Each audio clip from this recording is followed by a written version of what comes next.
Assalamualaikum warahmatullahi wabarakatuh. Saya Lala Latifah dari kelompok 5 selaku pemateri yang akan memaparkan materi mengenai manajemen persediaan dalam perspektif keuangan Islam.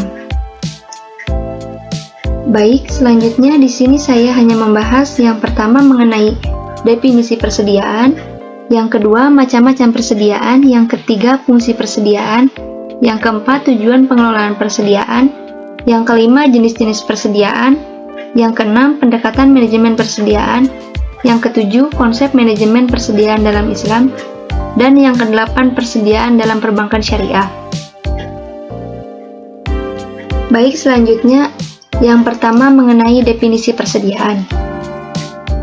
Definisi persediaan merupakan bahwa barang yang disimpan yang akan digunakan untuk memenuhi tujuan tertentu, misalnya untuk digunakan dalam proses produksi, yang dijual kembali atau suku cadang dari suatu peralatan atau mesin. Selanjutnya, yang kedua, macam-macam persediaan. Yang pertama, persediaan alat-alat kantor adalah persediaan yang diperlukan dalam menjalankan fungsi organisasi dan tidak menjadi bagian dari produk akhir. Misalnya, alat tulis, kertas, tinta, dan printer. Yang kedua, persediaan bahan baku adalah item yang dibeli dari para supplier untuk digunakan sebagai input dalam proses produksi. Bahan baku ini yang akan digunakan diproses atau diolah sehingga menjadi produk barang jadi. Misalnya, untuk industri mebel membutuhkan persediaan bahan kayu berupa kayu jati dan rotan. Yang ketiga, persediaan dalam proses adalah bagian produk akhir tetapi masih dalam proses pengerjaan karena masih menunggu item yang lain untuk diproses. Misalnya, dalam industri makanan roti, persediaan dalam proses berupa adonan roti dari beberapa bahan nantinya dimasak akan menjadi roti.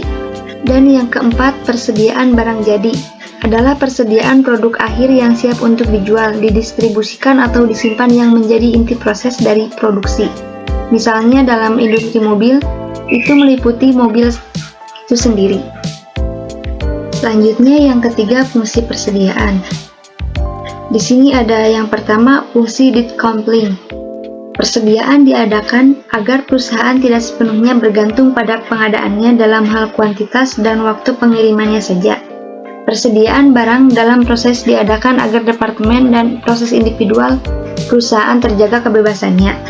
Persediaan barang jadi diperlukan untuk memenuhi permintaan produk yang tidak pasti dari para pelanggan.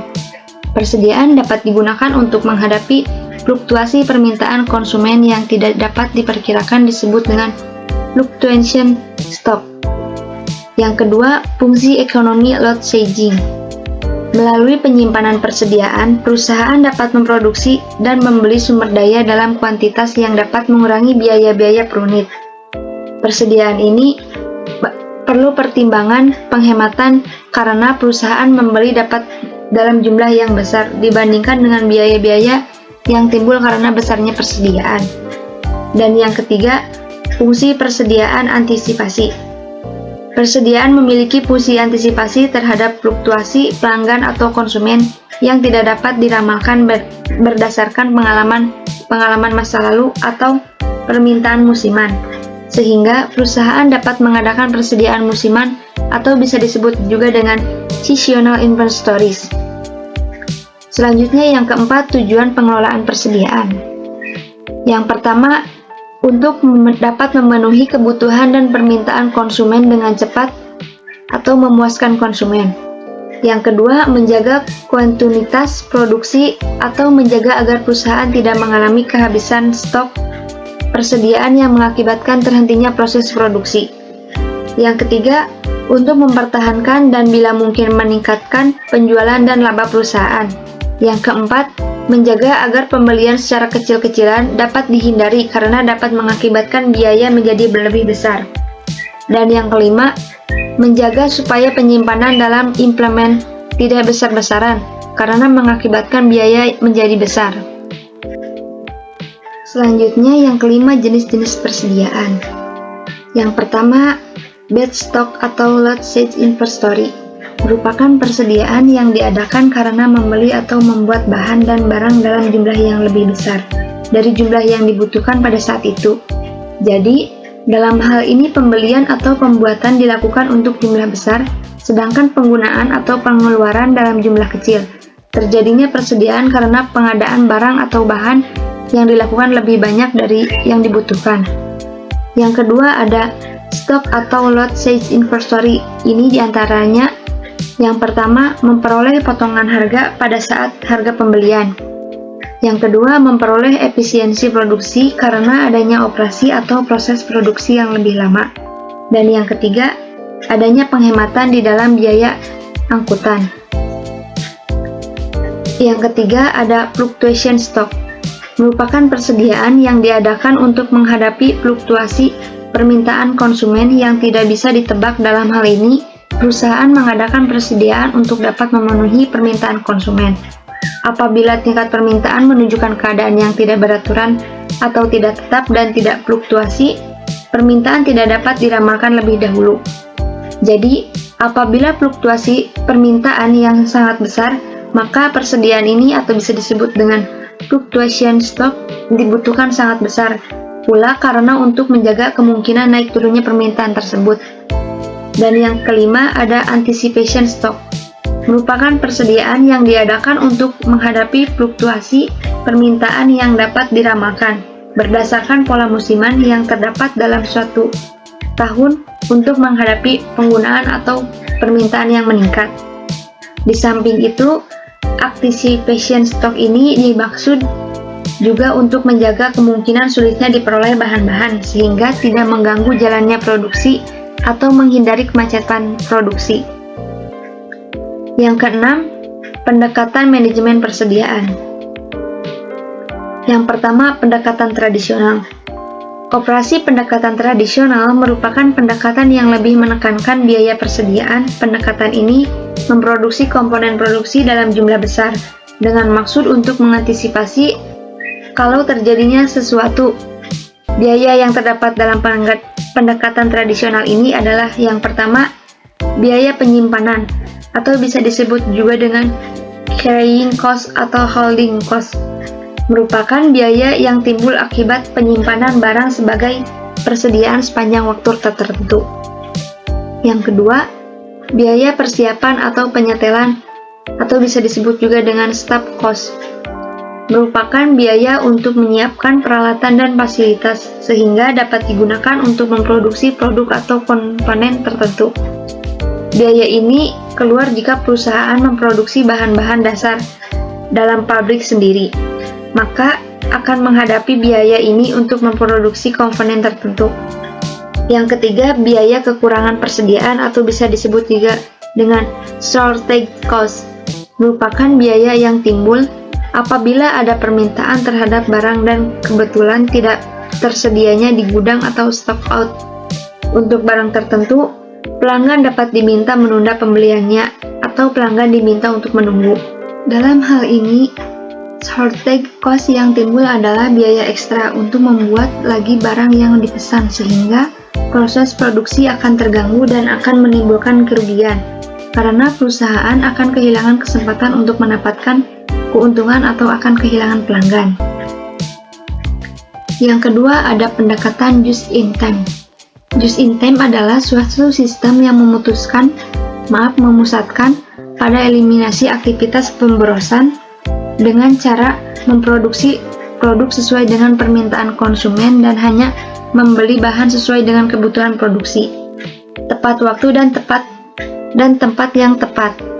Pendekatan just in time ini akan meminimalkan total biaya penyimpanan dan persiapan hingga menekan biaya-biaya itu sampai nol. Pendekatan ini dikenal dengan pengelolaan aktivitas atau bisa disebut juga dengan activity management, atau lebih menekankan pada tujuan strategis perusahaan supaya lebih kompetitif. Keuntungan dan kelemahan sistem just in time ini. Yang pertama, dari keuntungan just in time ini. Pertama, seluruh sistem yang ada di perusahaan dapat berjalan lebih efisien. Yang kedua, pabrik mengeluarkan biaya lebih sedikit untuk mempekerja staf. Yang ketiga, barang produksi tidak harus selalu dicek, disimpan, atau diretur kembali. Yang keempat, kertas kerja dapat lebih simpel. Dan yang kelima, Penghematan yang dilakukan dapat digunakan untuk mendapat profit yang lebih tinggi, misalnya dengan menggunakan profit tambahan. Yang kedua ada kelemahan dari just in time. Satu kelemahan sistem ini adalah bahwa tingkat order ditentukan oleh data permintaan historis. Jika permintaan naik melebihi dari rata-rata perencanaan historis, maka persediaan akan habis dan akan mempengaruhi tingkat pelayanan konsumen. Selanjutnya yang ketujuh ada konsep manajemen persediaan dalam Islam. Setiap individu maupun kelompok selalu memerlukan persediaan yang memadai agar tidak dihadapkan dengan resiko jika suatu saat tidak dapat memenuhi keinginannya, terutama dalam hal perusahaan. Aplikasi manajemen persediaan pada hakikatnya juga berkaitan dengan perusahaan SDM. Dengan pembuatan SDM. Perusahaan yang disangkutkan ada beberapa hal yang perlu diperhatikan dalam Islam, yakni yang pertama, menyimpan kelebihan setelah kebutuhan primer terpenuhi. Dalam hal ini, Islam menganjurkan bagi kita untuk mempunyai skala prioritas sehingga kita harus mengutamakan memenuhi kepentingan yang dapat diprioritaskan terlebih dahulu. Yang kedua, penyimpan kelebihan untuk menghadapi kesulitan ketika dalam kondisi longgar. Kita harus dapat menyisihkan dana untuk menghadapi krisis yang tidak terduga pada masa yang akan datang atau sebagai persediaan di masa mendatang. Dan yang ketiga, hak harta keturunan sebagai generasi mendatang. Dalam konsep Islam, kedua orang tua harus menyadari bahwa generasi mendatang memiliki hak dan harta mereka sehingga mereka tidak dianjurkan berlebih-lebihan dan mengabaikan kelangsungan hidup di generasi yang akan mendatang. Yang kedua ada tidak menimbulkan monopoli harta. Kekayaan Islam mengharapkan penimbunan harta dalam bentuk apapun. Oleh karena itu, kita harus mengembangkannya untuk memberi kesempatan kepada pihak lain yang kekurangan atau kesulitan modal untuk melakukan usaha yang juga sebagaimana jariah dengan cara yang pertama, bisnis swasta, perniagaan dan produksi barang atau jasa. Yang kedua, penanaman modal atau investasi mudorohah dengan pihak lain. Yang ketiga, perserikatan usaha patungan atau bisa disebut dengan musyarakah. Yang keempat, penitipan dalam bentuk giro maupun tabungan pada bank syariah. Dan yang keempat, kerjasama lainnya dalam mengembangkan modal.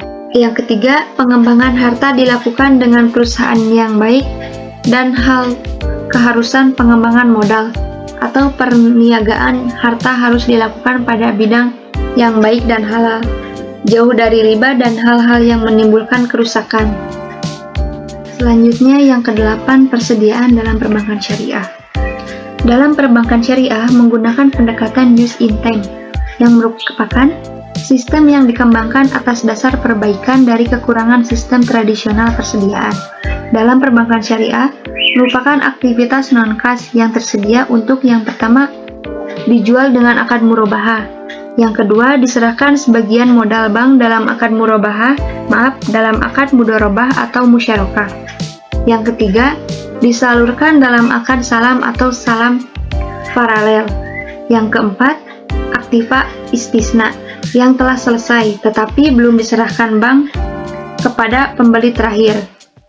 Hal yang tidak dapat termasuk pengertian persediaan di bank syariah adalah yang pertama, aktiva istisna dalam penyelesaian.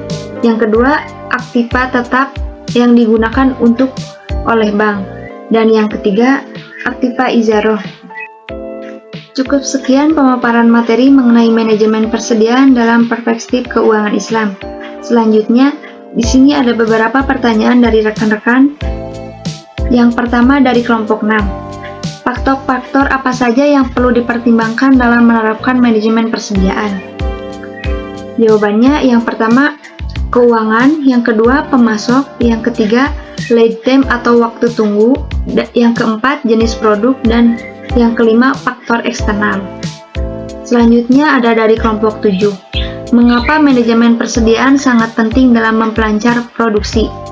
Jawabannya, untuk mempermudah mengetahui persediaan barang, mengurangi resiko keterlambatan pengiriman, dan mampu mengantisipasi perubahan permintaan secara mendadak. Selanjutnya ada dari kelompok 8. Menurut kalian, faktor apa saja yang dapat mempengaruhi kesalahan dalam pengelolaan persediaan dalam sistem keuangan syariah? Jawabannya, di sini ada 5 kesalahan umum dalam mengelola persediaan barang dan cara menghindarinya, yaitu yang pertama, kurangnya pengukuran kinerja. Yang kedua, karyawan tidak memenuhi syarat untuk pengelolaan persediaan barang.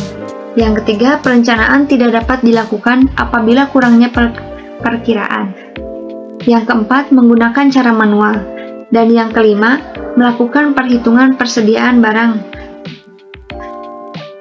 Baik, cukup sekian pemaparan materi yang dapat saya sampaikan. Kurang lebihnya mohon maaf. Ditutup. Wabillahi taufiq wal hidayah. Wassalamualaikum warahmatullahi wabarakatuh.